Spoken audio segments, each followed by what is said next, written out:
Se você já estudou mais de 2.000 horas e ainda não foi aprovado em nenhum concurso da área fiscal, fica comigo que o vídeo de hoje é para você. Se você está chegando agora, se você ainda não me conhece, seja muito bem-vindo, seja muito bem-vinda. Eu sou a Ju Ávila, eu sou auditora fiscal aqui na Secretaria de Fazenda do Estado de São Paulo. Fui aprovada em 3 concursos fiscais em 18 meses, sou mentora de concursos públicos. Todas as terças e quintas tem um vídeo novinho aqui para te ajudar também a conquistar a sua aprovação na área fiscal.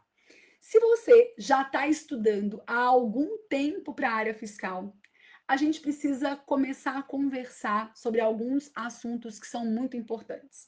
É muito comum a galera perguntar assim, Ju, quanto tempo que demora para ser aprovado na área fiscal? E é óbvio que a gente não tem essa resposta, tá? Você vai encontrar pessoas que foram aprovadas em alguns meses e você vai encontrar pessoas que demoraram 4 anos, 8 anos, 10 anos para conquistarem as suas aprovações. Por quê? Porque a gente tem uma série de fatores que interferem nessa aprovação, né? O primeiro deles é que não é só a quantidade de meses de estudo, a gente precisa pensar na carga horária de estudo, né? Eu posso estar estudando 1 ano, 1 hora por dia, e eu posso estar estudando 1 ano, 8 horas por dia. Além disso, a gente tem o quê? As pessoas elas não estão partindo do mesmo ponto, né? Eu comecei a estudar para a área fiscal agora, mas eu já estudava para uma outra área, ou eu sou formado em contábeis, ou eu sou formado em direito, ou eu tenho uma bagagem muito boa de exatas ou de português. E tem gente que está partindo lá de trás, que foi o meu caso, né? Você estava partindo do -10, né? Por quê? Porque eu sou farmacêutica. Eu nunca tinha visto nada das matérias da área fiscal, né? Contabilidade, para mim, eu não sabia nem que existia esse negócio, sabe? Direito, no começo, eu não sabia o que era caput, eu precisava estudar com o dicionário do lado. Então, as pessoas, elas não estão partindo do mesmo ponto, elas não têm a mesma facilidade ou dificuldade de aprendizagem, elas vão usar métodos de estudo diferentes, materiais diferentes, a mentalidade, ela impacta demais, né? E cada vez, eu já acompanhei mais de 300 alunos ao longo, né, desses meus 5 anos de mentoria, e eu posso te dizer que a mentalidade é um fator extremamente importante na velocidade de preparação, né? Algumas pessoas lidam melhor com pressão, então elas acabam se saindo melhor ali na prova, na questão de gerenciamento de emoção, de gerenciamento de tempo. Algumas pessoas elas são mais perfeccionistas, elas têm um pouco de dificuldade de pensar de forma mais global, de forma mais estratégica. É aquela pessoa que se preocupa em aprender detalhe do detalhe. E isso faz com que ela leve mais tempo para conquistar a sua aprovação. Só que a gente precisa conversar aí assim, né? Por que eu coloquei 2.000 horas?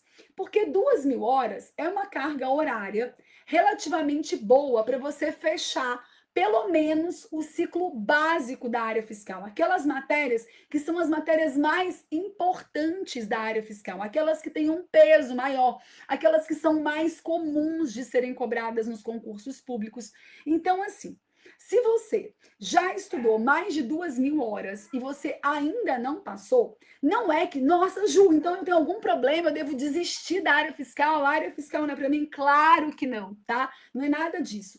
Mas a gente precisa começar a pensar que a partir das 2.000 horas, a gente entra numa outra forma de estudo, numa outra etapa do seu processo. Eu costumo dizer para os meus alunos que estudar para concurso é igual jogar videogame, né? Cada fase vai ficando mais difícil. E é óbvio que você não pode jogar na fase 2 da mesma forma que você jogava na fase 1. Tá? E aqui na preparação também é assim. Então, até as 2.000 horas é aquele momento em que você ainda está se preocupando muito com a aquisição de conhecimento, tá? Agora, quando você passa dessas 2.000 horas, você já começa a ter outras preocupações. Claro que você ainda está adquirindo conhecimento, tem muitas matérias ali que você ainda não estudou, tá? 2.000 horas não é o suficiente para fechar um edital e você precisa entender também que você nem precisa fechar um edital para ser aprovado em concurso público, tá? Principalmente na área fiscal, mas isso aqui já foi tema de um outro vídeo que eu vou deixar aqui para você, tá? Se você quiser assistir esse vídeo que eu falo sobre a falta de necessidade, né, de você fechar o edital para ser aprovado num concurso da área fiscal, mas já é o suficiente para você ter formado uma boa base daquelas matérias mais importantes. E aí a gente precisa passar de nível. A gente precisa começar a se preocupar, primeiro, né, em reter esse conteúdo que foi estudado. Por quê? Porque agora, depois que você já fez 2.000 horas de estudo, você já acumulou, pelo menos deveria ter acumulado, uma grande quantidade de conhecimentos. Já é para você ter terminado algumas disciplinas. E aí, se você não tiver um bom método de revisão, o que vai acontecer? Você vai começar a esquecer esses conteúdos que foram estudados. E isso é muito comum. O aluno, ele só se preocupa em avançar, em ganhar conhecimento. Ele não se preocupa em reter aquele conhecimento que já foi adquirido. E aí o que acontece? Quando chega na hora da prova, ele vai acertar as questões daqueles assuntos que ele estudou há pouco tempo, e aquilo que ele já vinha estudando há mais tempo, ele acaba errando. Por quê? Porque ele esqueceu aquele conteúdo, ele não se preocupou com ele. Além dessa questão da retenção do conteúdo, que vai passar por o quê? Vai passar por um método de revisão que seja eficiente. Não tem como você reter conteúdo estudado sem ter um método de revisão que seja de fato eficiente. Revisar é a única forma de reter conteúdo por um tempo prolongado. Além disso, a gente precisa começar a se preocupar com uma operação que eu falo com os meus alunos, que é a operação tapa-buracos. O que é isso, né? Você imagina que você tenha estudado tudo de direito tributário. Concorda comigo que você não aprendeu tudo da mesma forma, né? Alguns assuntos você reteve mais fácil, você teve mais facilidade. E aí você ficou com um percentual de acerto melhor. Outros assuntos às vezes são mais chatos, né? Ai, competência tributária, a parte do crédito tributário, né, das modalidades de suspensão ali, de exclusão do crédito. Pode ser que alguns desses assuntos não tenham ficado bem assimilados. E são assuntos que a gente vai precisar voltar, principalmente se eles forem assuntos muito cobrados na prova, se forem assuntos muito importantes. A gente vai precisar o quê? Voltar nesses assuntos, estudar de uma outra forma, resolver mais questões, fazer revisões mais frequentes nesses conteúdos. Quando a gente passa das 2.000 horas, a gente começa já a entrar numa fase que, se você ainda não fez prova, já deveria ter feito, tá? Chegou nas 2.000 horas sem ter feito prova, já começou errado, já era para ter feito. Por quê? Porque fazer provas faz parte do processo de aprendizado, né? Imagina só um jogador de futebol. Adianta esse jogador ficar só treinando, né? Ele só fica lá chutando, né? Ah, ele vai treinar chute no gol, cobrança de pênalti, cobrança de escanteio. Não, ele vai ter que jogar, né? De vez em quando eles fazem amistosos, eles jogam ali um time contra o outro. Por quê? Porque o jogador ele precisa jogar para justamente ter essa vivência da partida do futebol. O concurseiro é a mesma coisa. Não adianta você ficar só estudando na sua casa, resolvendo questões na sua casa, fazendo simulados na sua casa. Você precisa ir para o campo de batalha. Porque senão, se eu vou esperar eu já ter estudado todo o conteúdo, eu ter dominado tudo, e aí eu vou começar a fazer prova. Sabe o que vai acontecer? Você não vai passar. Por quê? Porque falta conhecimento? Não, porque falta experiência de prova, sabe? Falta aquela vivência, aquela malícia da hora da prova. Você vai chegar na hora da prova, você não sabe gerenciar tempo, você não sabe gerenciar as emoções, você fica nervoso, você não sabe se deve estudar até a hora da prova ou se deve parar, por exemplo, uma semana antes. Por quê? Porque você não tem experiência de prova. Então precisa fazer provas, mesmo que você não esteja preparado. A gente tem que fazer prova, isso é importante. Fazer prova faz parte da sua preparação, tanto quanto estudar a teoria, fazer questões, resolver, fazer revisões periódicas, fazer provas também é importante.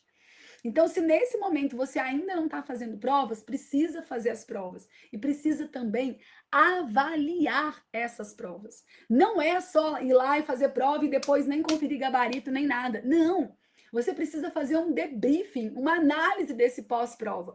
Foi lá, fez a prova, no outro dia, quando o gabarito for divulgado, você vai sentar com a prova, você vai olhar questão por questão, você vai entender o porquê daquelas questões que você errou.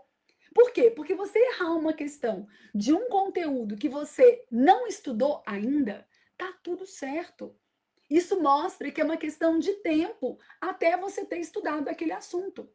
O problema é quando você erra uma questão de um assunto que você já estudou. Pensa comigo, se você já estudou o assunto e errou, é porque alguma coisa está errada ali, alguma coisa não deu bom.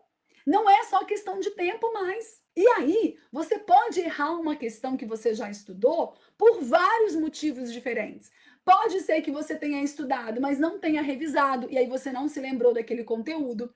Pode ser que você estudou, mas o material ele estava aquém do nível de profundidade e de complexidade que foi cobrado na sua prova. Então você vai precisar dar uma olhada em outros materiais.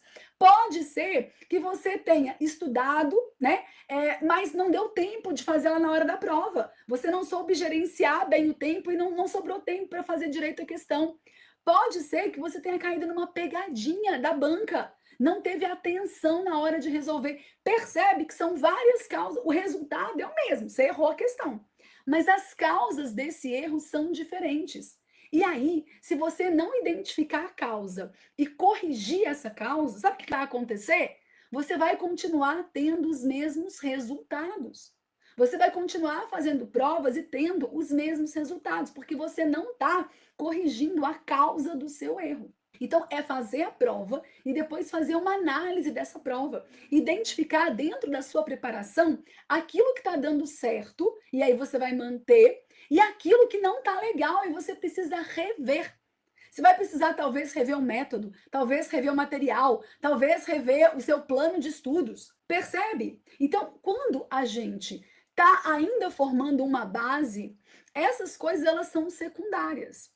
Depois que essa base já está formada, a gente precisa começar a ter uma preparação muito mais estratégica, pensando não só mais na aquisição de conhecimento, mas também na aquisição de experiência, na velocidade de resolução de questões. Pô, tem um percentual super alto em estatística, por exemplo, tá?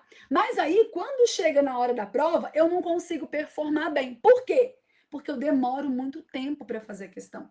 Às vezes, na minha casa, eu performo bem porque eu demoro 10, 15 minutos. Mas na hora da prova, eu não tenho 10, 15 minutos para resolver uma questão. E aí, quando chega na hora da prova, eu me embanano todo, tá? Mas eu só vou descobrir isso se eu estiver fazendo prova e se eu estiver analisando os meus resultados depois dessa prova. Então, se você passou das 2.000 horas e você ainda não passou em nenhum concurso da área fiscal, não é para você se desesperar. É simplesmente o momento certo para você parar, respirar e analisar a sua preparação. Eu realmente estou evoluindo? Eu realmente estou cada vez melhor? E aqui eu preciso falar uma coisa muitíssimo importante, que assim, a maior parte dos concurseiros tem uma dificuldade gigante de entender. Presta atenção aqui. Uma coisa é ficar 2.000 horas formando uma base de estudos. Tá? O que significa isso? Que eu estou fazendo 2.000 horas focando num estudo de pré-edital, estudando aquelas matérias que formam um núcleo duro da área fiscal, estudando exatas, estudando TI, estudando português, direito constitucional, direito administrativo, contabilidade, auditoria, direito tributário. Outra coisa muito diferente eu já estudei 2.000 horas, mas eu fui pulando igual um louco de edital para edital. Eu fui lá e fiz a prova. Eu acabei de começar a estudar e fiz a prova da Cefaz São Paulo. Aí eu não passei, óbvio. Aí eu continuei estudando, fui fazer a prova da Cefaz Mato Grosso. Aí eu também não passei. Aí eu continuei estudando, fui fazer Cefa Pará. Aí eu também não passei. Aí eu fui fazer Cefa Goiás. Aí da Cefa Goiás eu já fui lá fazer Cefa Ceará. Você percebe comigo que é muito diferente? Por quê? Porque o estudo de pós-edital, ele é um estudo que eu falo que é uma casinha de palha. Se der certo, ótimo. Se você passar, foi lindo. Agora, quando você não passa, é como se o lobo mal fosse lá e assoprasse a sua casinha e derrubasse tudo. Por quê? Porque o estudo de pós-edital, ele não é um estudo que forma base. Quando a gente está no pós-edital, naqueles 3, 4 meses que a gente fica estudando num pós-edital, a gente faz um estudo meio kamikaze. A gente aplica a técnica o 80-20 ali. A gente vai estudando um monte de matéria, pensando alguns assuntos, sem resolver muitas questões, sem fazer revisões periódicas. No pós-edital, o que a gente quer é cobrir a maior quantidade possível de matérias e assuntos para você conseguir acertar o maior número de questões na hora da prova. Só que acertar essa questão na hora da prova não significa que você saiba aquele conteúdo, que você de fato domine aquele assunto. Por quê? Porque é um estudo muito raso. Sabe aquelas lentes de contato que eles colocam nos dentes? E aí a pessoa fica com aquele sorriso bonito? Mas dentro tá o quê? Podre. Dentro tá oco. Não significa que é um dente saudável, é um dente bonito. O estudo de pós-edital é a lente de contato, sabe? Cara, às vezes você olha um resultado e você fala, putz, tô muito bom. Mas aí, quando você vai mais a fundo, não tem conhecimento de base ali. Foi um estudo muito superficial. É aquele tipo de estudo que a gente fazia na época das provas da faculdade, que ali faltando 2 dias você ia lá, decorava aquele negócio todo, aí você ia lá fazer a prova, uhul, arrasei, tirei 9, tirei 10. Mas se o professor aplicasse a mesma prova 2 semanas depois, você zerava. É ou não é? O estudo de pós-edital, ele é assim. Então, se você fez as suas 2.000 horas, mas saindo de um pós-edital em pós-edital, provavelmente o problema tá aí. Você não tem base. Você foi formando casinha de palha atrás de casinha de palha. Eu já recebi um aluno aqui na mentoria que foi exatamente essa situação. Quando ele chegou para mim na mentoria, antes eu fazia a sessão mapa antes do teste de nivelamento. Então o aluno chegava, a gente fazia a sessão mapa, a gente conversava um pouco, e aí dependendo daquilo que a gente tinha conversado, eu mandava uma prova para ele, que era o teste de nivelamento. Ele fazia a prova, me devolvia, e aí então eu montava o plano de estudos dele. Hoje é o contrário, né? Por quê? Porque hoje eu mando o primeiro teste de nivelamento e eu já vou conversar com o aluno na sessão mapa, já sabendo como ele saiu no teste de nivelamento, né? Porque aí a conversa já é muito mais direcionada. Muito por causa desse aluno, tá? O que aconteceu? Ele chegou para a mentoria, a gente fez a sessão mapa e ele falou assim comigo, Ju, olha, eu já passei em 3 concursos da área fiscal. Só que eu fico fora do número de vagas, mas eu consigo ser aprovado. Quando ele falou isso para mim, eu falei, cara, esse menino tá muito perto de ser aprovado. É um ajuste fino, né? É a gente dar uma melhoradinha ali, estudar uma coisa ou outra que ele não tá pegando, e ele vai passar. Aí eu mandei o teste de nivelamento para ele. Quando ele fez o teste de nivelamento, eu quase caí para trás. Porque o nível dele no teste de nivelamento era de um aluno que estava começando a estudar. Ele acertou menos de 50% do teste de nivelamento. Sabe por quê? Porque ele conseguia ir bem. Provavelmente é uma pessoa que tem uma memória de curto prazo muito boa. Ele dava aquele sprint ali de 3, 4 meses. Devia estudar uma carga horária alta, então ele conseguia ver bastante coisa nesses 3, 4 meses. Ele ia lá, fazia a prova, ele conseguia pontuar ali em torno dos 70, 73, 75%, passava, mas não entrava, né? Não classificava dentro do número de vagas. Só que acontece, como ele formou essa casquinha só, quando ele ia para uma outra prova, ele não dava continuidade, ele precisava estudar aquele conteúdo de novo. Porque quando a gente está fazendo uma preparação bem feita, uma preparação de pré-edital, uma preparação de base, o que acontece? Você está lá estudando o seu direito tributário. Aí imagina que você estudou 5 PDFs e você vai fazer uma prova. Você fez a prova, não conseguiu passar. Tudo bem, você volta e aí você vai continuar do 6º PDF para frente. Por quê? Porque você estudou muito bem. Aqueles 5 PDFs, eles não precisam ser reestudados. Eles vão estar sendo constantemente revisados, mas eles não precisam mais ser reestudados. Agora, quando a gente faz essa preparação de pós-edital, onde a gente vai pensando ali alguns conteúdos, onde o aluno vai estudando contabilidade avançada junto com contabilidade geral, legislação tributária junto com direito tributário, uma bagunça danada ali, o que acontece? Ele até vai lá e consegue acertar umas questões, consegue performar bem, mas ele não sabe o porquê daquilo ali, ele não tem domínio daquele conteúdo, ele só decorou. E aí, quando ele vai estudar para uma outra prova, Não é só revisar aquilo ali, ele precisa dar de novo aquele conteúdo. É como se ele nunca saísse do mesmo ponto, sabe? Ele está sempre batendo na casa dos 70% porque ele está sempre estudando os mesmos conteúdos. E aí o que acontece? Esse aluno, às vezes, ele gasta 2.000 horas nesse processo. E ele vai gastar mais não sei quantas horas se ele continuar assim. Não adianta. Você precisa investir em uma preparação de base. Direito tributário, contabilidade, português, isso tem que estar na veia. Você tem que respirar essas matérias. Não adianta ficar dando olhadinha superficial, porque isso é a base. Primeiro que são as matérias de maior peso, e segundo, porque são matérias que interferem no aprendizado de outras matérias que vêm a seguir. Então, se você já passou das 2.000 horas, assiste esse vídeo com muita atenção e faça uma análise realista da sua preparação até aqui. E se você quiser a minha ajuda, se você quiser o meu acompanhamento ao longo da sua jornada, eu vou deixar aqui embaixo o link da página da mentoria para você se inscrever, para você preencher o formulário de aplicação. E aí a Gabi vai entrar em contato com você para saber se realmente é o seu momento ou não de entrar para a mentoria. E se for, eu vou ficar muito feliz de te receber aqui dentro. Um beijo para você, bons estudos e até o nosso próximo vídeo.